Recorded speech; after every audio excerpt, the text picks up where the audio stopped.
കശുവണ്ടി ലോകത്തെ ഏറ്റവും വിലകൂടിയ നട്ടുകളിലൊന്നാണ്. ഇത് വളരുന്നത് ചില തെക്കൻ കാലാവസ്ഥകളിൽ മാത്രമാണ്. കൂടാതെ പ്രോസസ്സിംഗ് വളരെ ബുദ്ധിമുട്ടും അപകടസാധ്യതയും നിറഞ്ഞതിനാൽ വില ഉയർന്നു തന്നെ നിലനിൽക്കുന്നു. പച്ച കശുവണ്ടി സ്പർശിക്കാനും തിന്നാനും പറ്റില്ല, കാരണം അതിന്റെ ഷെല്ലിനുള്ളിൽ ഉറുഷിയോൾ എന്ന വിഷപദാർത്ഥമുണ്ട്.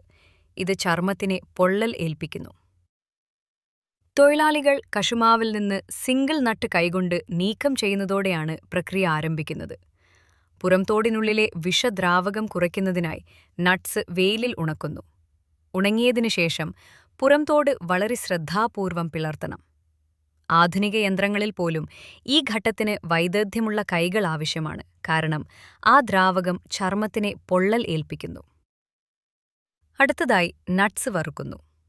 ഈ ചൂട് ശേഷിക്കുന്ന കുന്ന വിഷദ്രാവകത്തെ നശിപ്പിക്കുന്നു. പിന്നെയാണ് ഏറ്റവും കൂടുതൽ സമയമെടുക്കുന്ന ഘട്ടം. തൊഴിലാളികൾ നേർത്ത പുറംതൊലി പറിച്ചെടുക്കുന്നു. ഈ പുറംതൊലിയിൽ ടാനിനുകൾ കൂടുതലായതിനാൽ തൊണ്ടയെ അലട്ടാൻ ഇടയുണ്ട്. ഒരു നൈപുണ്യമുള്ള തൊഴിലാളിക്ക് ഒരു രാത്രിയിൽ കുറച്ച് കിലോ മാത്രമേ കൈകാര്യം ചെയ്യാൻ കഴിയൂ. ഇതും വില താരതമ്യേന കൂടാനിടയാക്കുന്ന പ്രധാന കാരണങ്ങളിലൊന്നാണ്.